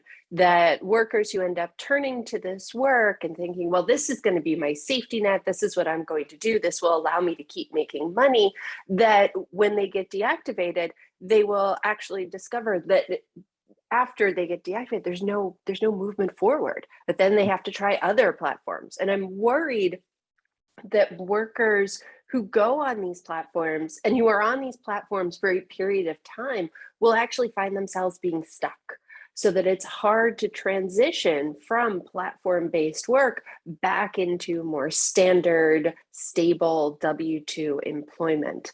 One of the things that often comes up is that workers are like, well, there's some flexibility here. And the flexibility in many cases is a myth, right? You can only work when work is available to you. The demand times for that work, for doing food delivery, for instance, are going to be around meal times or evenings and weekends. And so I worry that workers will sort of buy into this idea of flexibility because the alternatives are offering so little flexibility, and that will make it even harder for them to go back into more stable employment. So referencing sort of the challenges with the state, I think that the problems we had here in the US in terms of rolling out unemployment assistance and getting the money to people when they need it, in many cases has caused workers to question the role of the state and to sort of reinvest in this narrative of they have to take care of themselves, and pushing them towards gig work as sort of an alternative when they feel like they've been let down by the state, when they've been failed by their government and they're not getting help from other places. It is, yeah. If you don't mind, I think that the role of the state is so interesting, and I certainly agree as a French national living in the US that it's like the US is its own kind of nightmare in terms of worker protection or lack of worker protection. That said, what I think is interesting, and I would love also to hear from Arturo and the audience about what's the situation in Chile, but what I found in the French case is that so you have a very well-honed kind of, solid system of worker support, right, and worker protection in a variety of ways, but just a pretty strong one as far as it goes. And what's really fascinating is to see that many of these systems of support do not apply to gig workers, right? They just don't work for gig workers, and it's just so fascinating. So some of it is just that you have to make a certain amount of money from a specific type of activity, and turns out most gig workers don't make that amount of money, or it's a very kind of arcane kind of a bureaucracy, and so most a lot of the freelancers and influencers and gig workers are just I don't have the time to do this, whatever, and anyway, it's going to take ages to come, it's not going to be that much money, I'm better off driving or whatever, doing whatever, instead of doing all of this. And finally, unions in the French context have been extremely reticent and extremely, I would say, have had a bit of a two-edged kind of approach with respect to gig and platform labor, where on the one hand, they're like, well, yeah, sure, we should help them, but at the same time, platforms are destroying kind of the traditional way of doing things and are kind of encroaching on our thing. And so a lot of the time, basically, traditional unions decide not to cover or not to integrate gig workers into their mandates, which is just really interesting, because I think that it shows that, even when you have a kind of well-structured system of welfare state and worker protection, it's adjusting to this new kind of puzzle of gig work and platform labor is just a really tricky transition. And I would love to hear more, Alexandrea, about what how you witnessed that in your work. Yeah, so I should say, I think the CARES Act and actually providing unemployment assistance to gig workers and freelancers and 1099 workers was a smart move. This is something I've been saying for years, that we need to treat these workers as employees, and giving them access to the unemployment system is one of those aspects. I think, however, that it wasn't taken into account in the rollout that there needed to be sort of a massive marketing and public information campaign to counteract years of, quite frankly, like neoliberal messaging that had been coming from other places online and other places, other aspects, shall we say, of American society. And so I think there needed to be much more of a conversation. Like, this is not a, I don't think it's a handout, but one of the things that came up from my respondents is this idea of, oh, it's a handout, it's people who are dependent on the government. I mean, this is all very much that, like, neoliberal, very red state, Republican, like, you're a leech on the government type of messaging. And I think we needed to have much more attention paid to what the history was of the unemployment system, what the purposes are. When they actually launched the unemployment system in the United States, there was a very concerted effort from the Social Security Administration, which was running the unemployment system, to actually inform people about why it was being launched, what the purpose was, and why it was sort of counteracting various problems in society. So previously, people would just have to go to their local soup kitchen and get food, and it was overwhelming local soup kitchens. And so this was a way to sort of put the obligations to keep people employed on the employers, as opposed to just letting the employees suffer. And I think we needed that type of messaging, and also more attention paid to getting the money out to people as quickly as possible. And I think that that failure is probably going to haunt us for years. It is very interesting how this pandemic, and the changes that imposed in our everyday lives are related to core questions, on the role about the role of the state, about processes of automatizations, about expectations of in relation to the state, and also in relation to technology, and how we immerse it into technology during this time. It's a contradictory example of expectations and needs and social needs, etc. I would like to move forward to the questions from the audience, because there are some very interesting questions. Jose Agustin, he wrote a question for Angèle. It is about your research and your ethnography. So I will translate it, and I will try to be precise with the use of the words. But he would like to know if you found some kind of collective organization or moment in the activities of journalism, of journalists, when they have the possibility to reflect and think about the positive aspects of metrics, and how they help them as professionals to do good journalism, or how they define which good journalism is. I don't know if you found something related to that during your field work. Yeah, for sure. I mean, listen, I think that, a big part of what I'm trying to do in that book is kind of really being clear about the fact that metrics are very ambiguous. And they're very ambiguous because, especially in the case of journalism, and I think in other industries and other forms of work, it's a bit different, but journalists are professional communicators. They become journalists to communicate. I mean, not only, but part of the impetus is to communicate with an audience, right?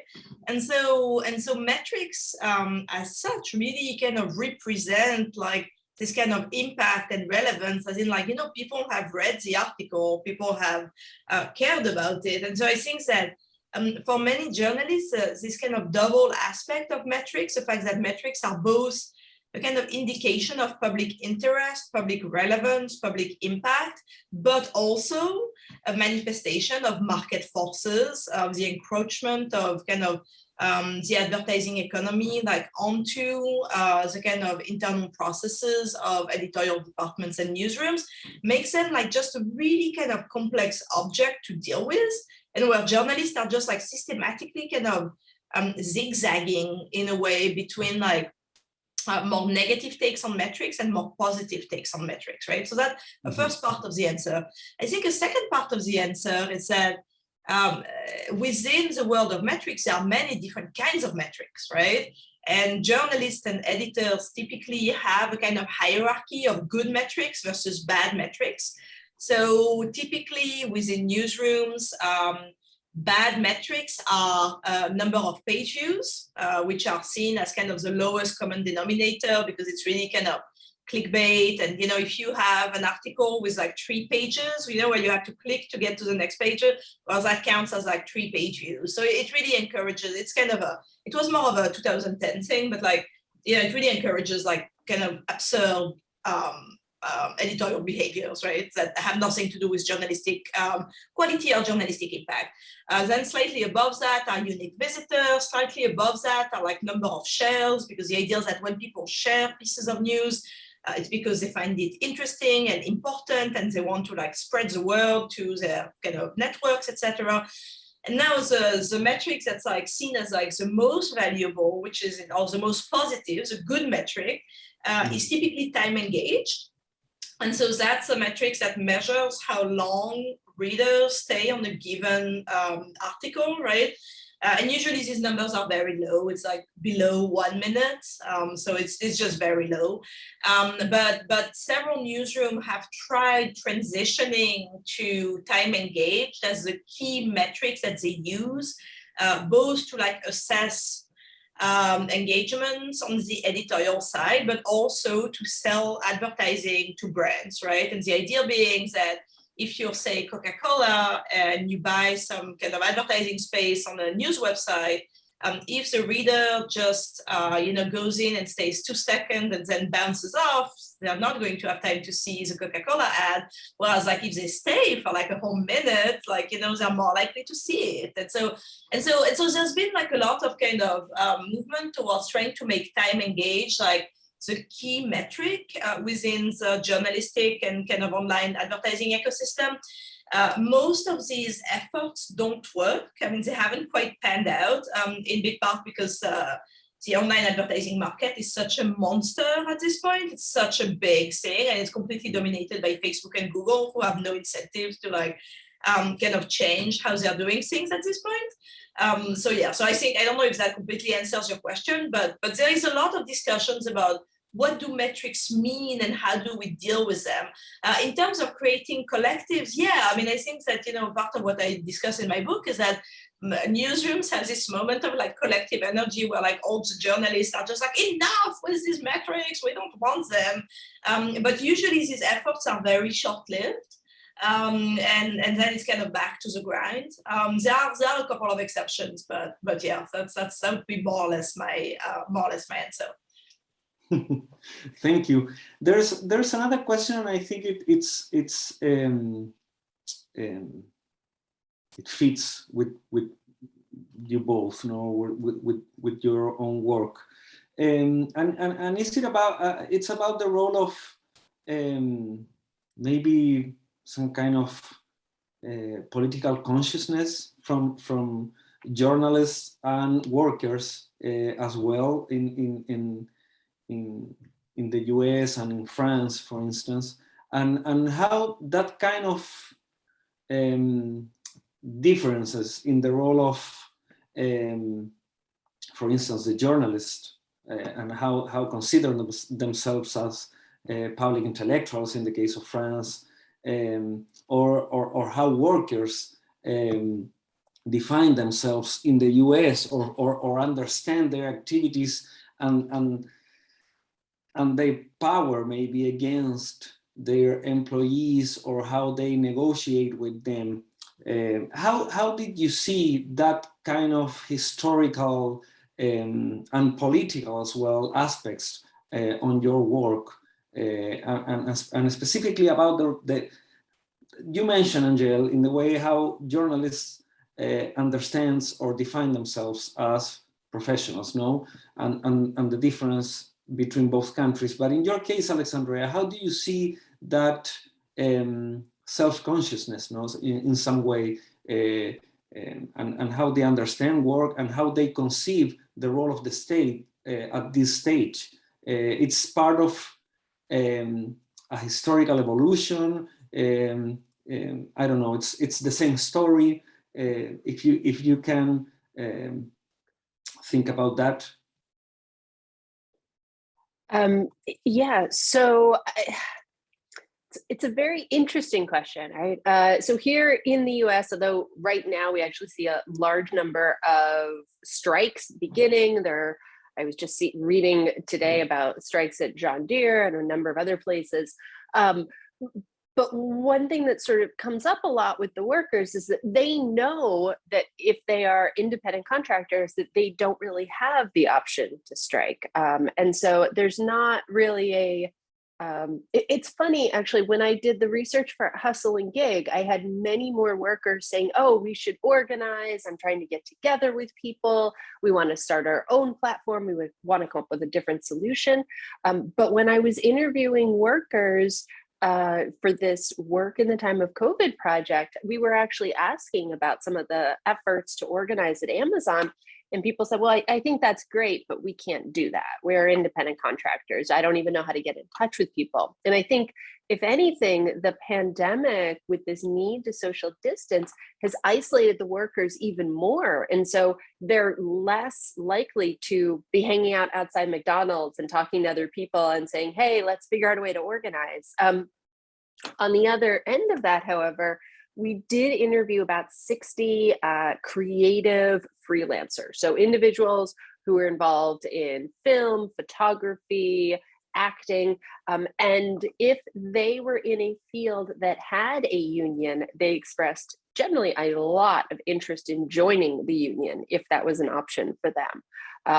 And those who were in the union, in many cases, had positive things to say about what the union had done to help them. So I think that there is a possibility here for at least the creative workers to unionize. I don't know that the gig workers are quite at that point yet. I think that the pandemic has probably set them back a bit in terms of that ability to come together and sort of viewing themselves as a collective. Thank you. Angèle, do you have any comment in relation to that? Or? Yeah, I mean, I think it's really interesting. So I have a couple of thoughts. Actually, right now, I'm just finishing an article on an account.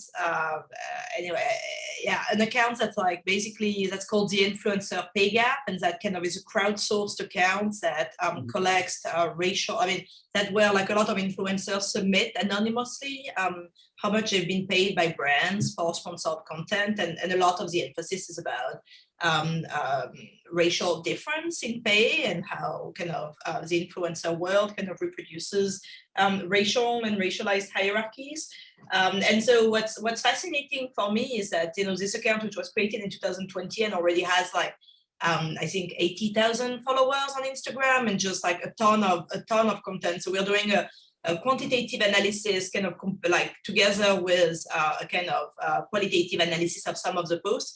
And what's fascinating is that, without going all the way to unionization, which obviously just in terms of like negotiating and bargaining power probably would be,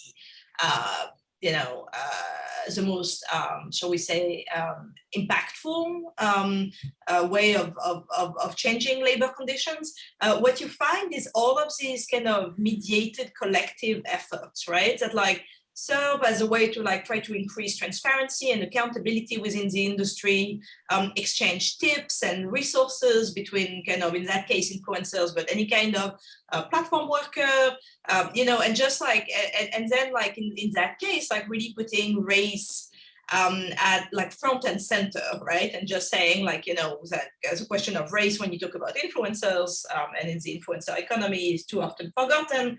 And so we kind of need to put the emphasis on this. So I don't know, it's just, to me, it strikes me as that, you know, that the forms of collective actions are changing, and they're changing across different categories of workers.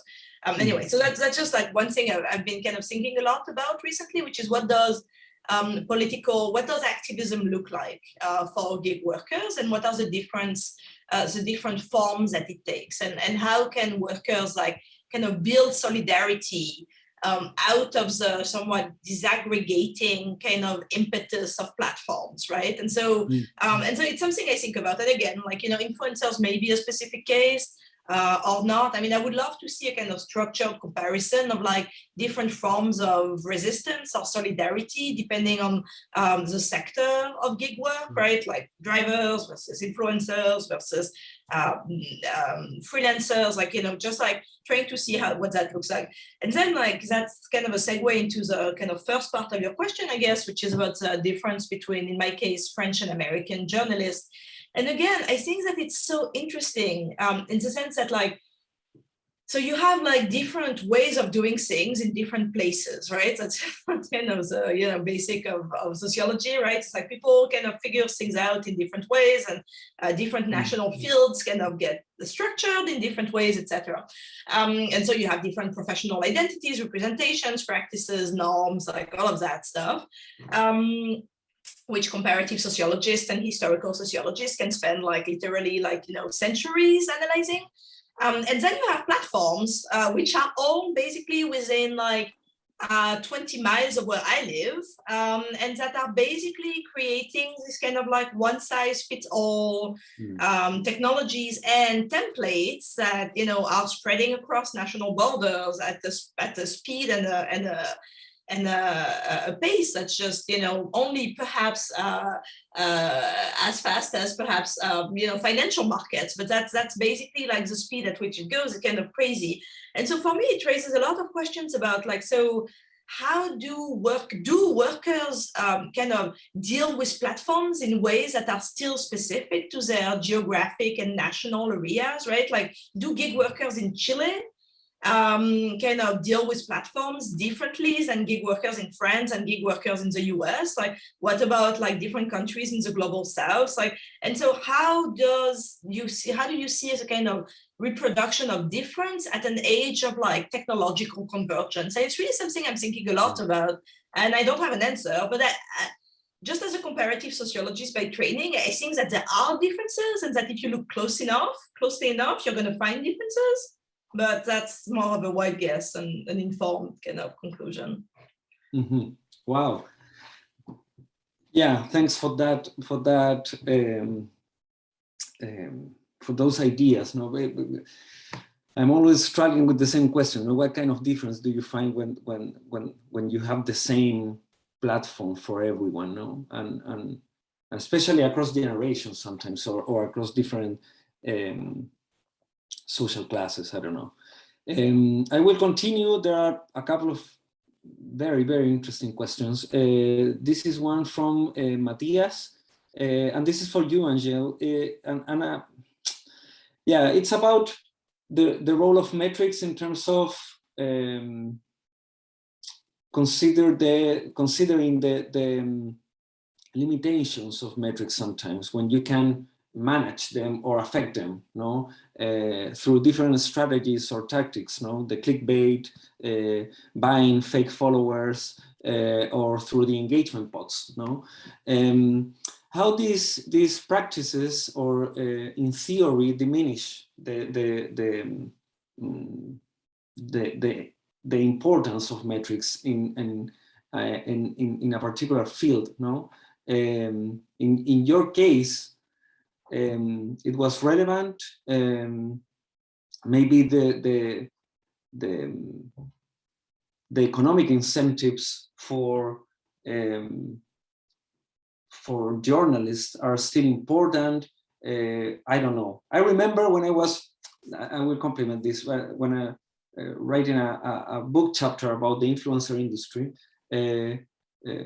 one of the comments I received from reviewers was, well, why metrics are so relevant, or how people rely on metrics when you can change them, or when you can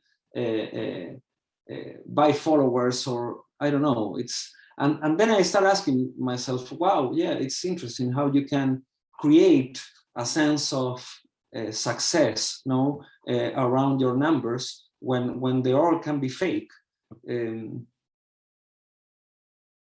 Yeah, that's really interesting. And, I would be very curious to know what Alexandrea has to say about this as well. I mean, I think, so yes, definitely metrics can be game. And actually there's even it even has a name, whatever, something law, like one of these laws that as soon as you put a performance metric in place, people will game it, right? And so you have many different ways of gaming it. You can have kind of instrumental practices to artificially inflate your metrics. You can engage in gray or borderline kind of illegal activities by buying but actually not only just manipulating metrics on the side in a semi-legit way, but actually just faking the metrics, etc.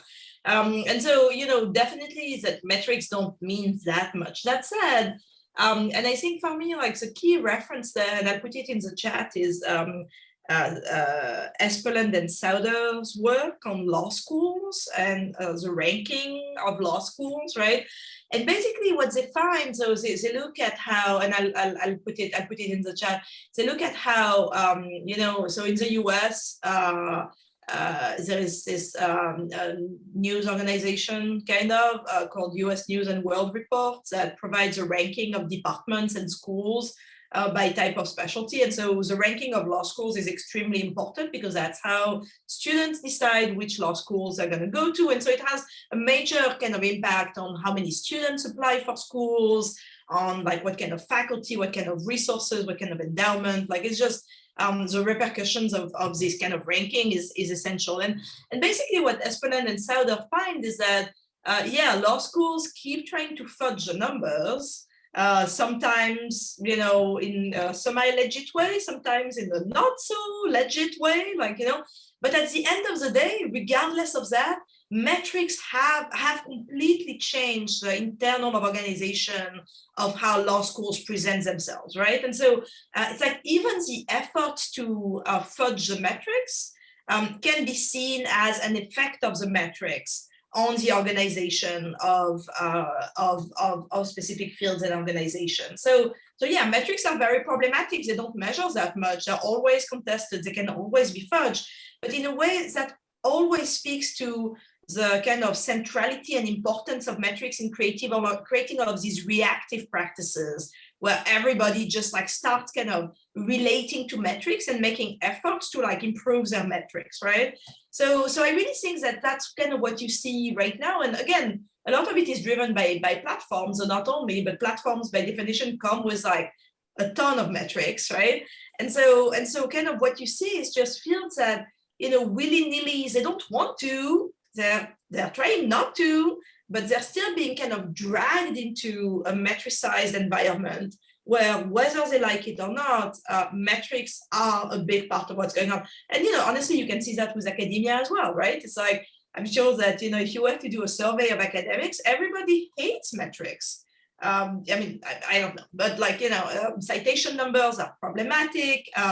Alt metrics are problematic. Number of tweets and followers are also a problematic measure of quality.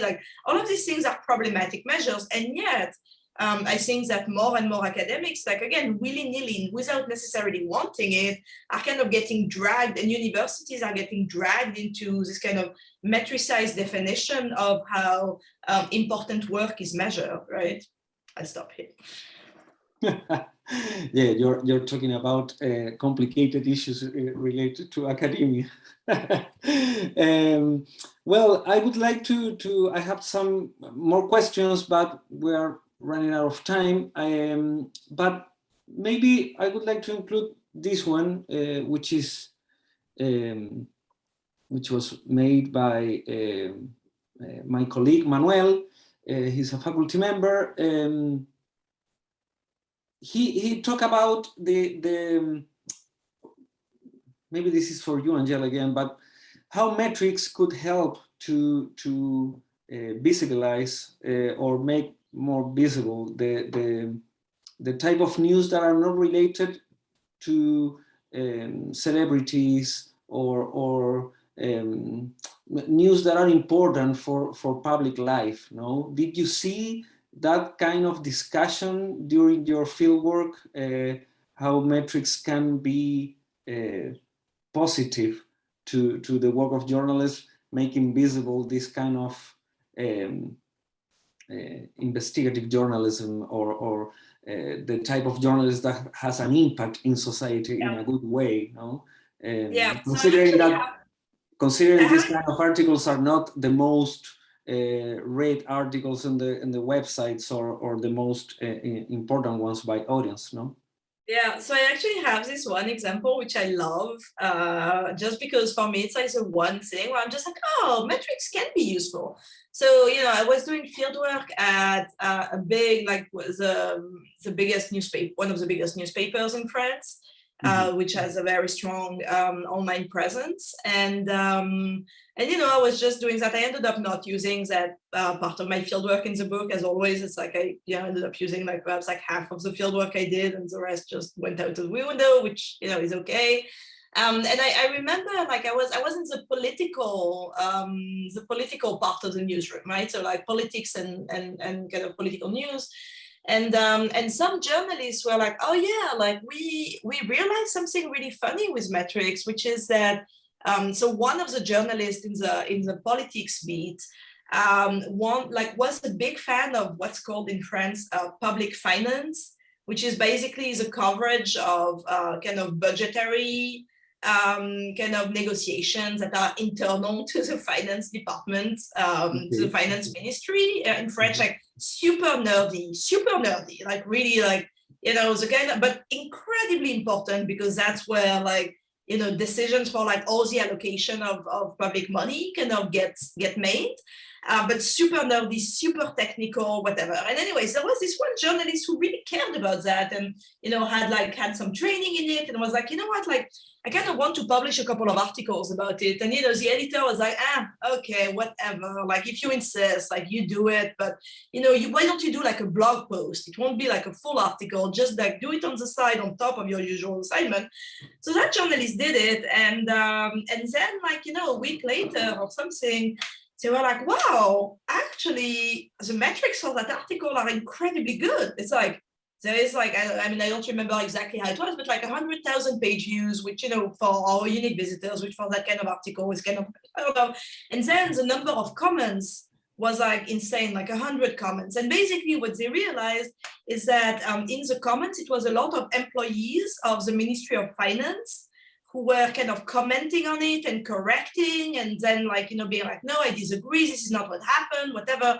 And so in that case, they were like, oh, wow, actually, there is an audience for this, there is a public for this, and this is an important topic, as exemplified by some of the comments that were like, no, the real reason why this is important is this, like, you know, and so they decided to then create a whole kind of series around public finance, where that, you know, that would just be really dedicated for that specific niche. And so in that case, you know, and the series ended up being super important. It broke a couple of scoops. And then because they had created really good, trustworthy relationships with these employees at the Ministry of Finance, they ended up like just getting really good kind of sources and, you know, really kind of interesting information and commentary. And so that ended up being like, you know, I mean, in my opinion, like definitely a net positive. It's like, this is great. This is a great use of metrics. You know, you figure out that in fact, there is an interest that based on your predefined kind of categories of what's newsworthy, you wouldn't have imagined. And the metrics basically kind of make something emerge that actually help in kind of, you know, providing a specific, like very, very niche kind of information, but yet really important. I'm just like, oh yeah, that's a very positive example of like using metrics. So I, you know, usually that's my feel good story where I'm just like, oh yeah, that's great. Wow, that's very, very interesting. Well, I have one final question for you, Alexandrea, and thanks for all the comments we are receiving here.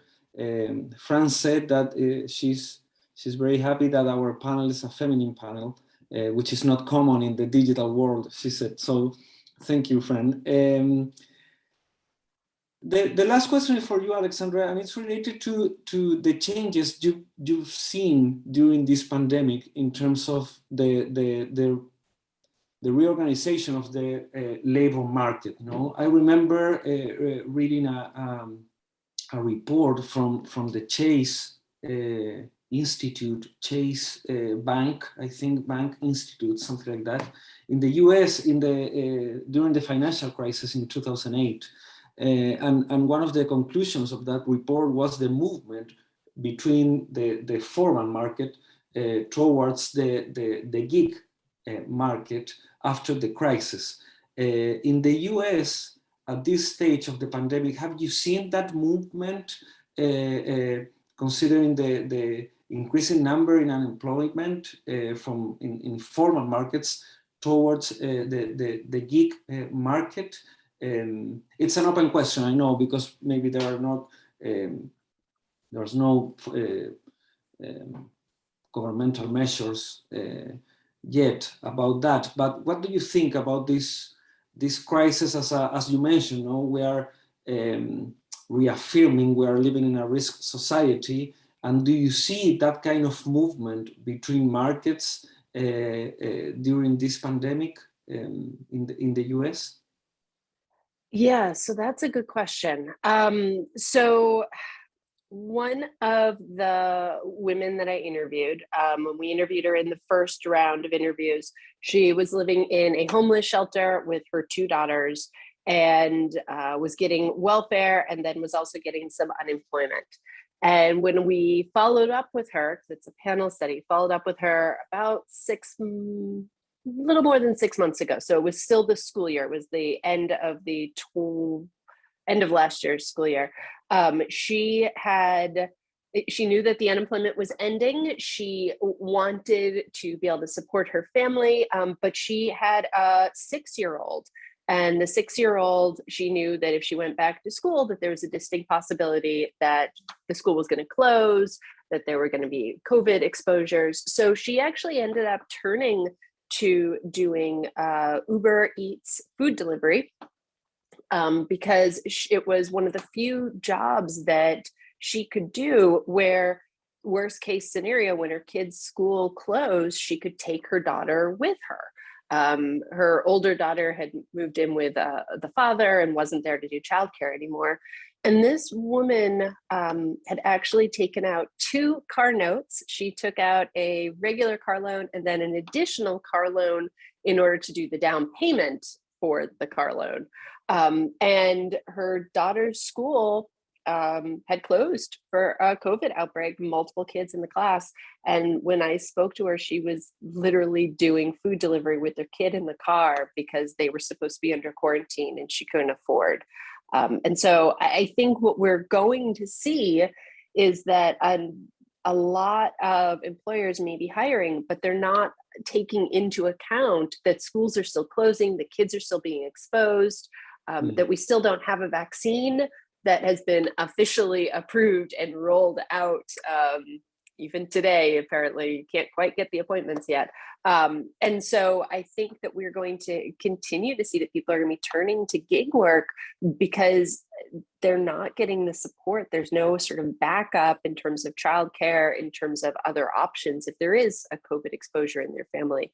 I think we are also going to see that workers, after experiencing periods of unemployment, are stressed about what they're going to do in the future. And so they'll be turning to multiple, what I call polyemployment, multiple sources of income. So if there is another big outbreak, if there is another shutdown, maybe they have multiple places that they have money coming in from that has become their own sort of form of security. It's not a social safety net anymore. It's how many different employers can I have that I might be able to rely on in this time of need and protect myself in that way. And that's something that has definitely come up from people, that there have been long-lasting psychological implications for them of facing delays in unemployment, of struggling to support themselves and their families, and feeling fairly abandoned kind of by everyone.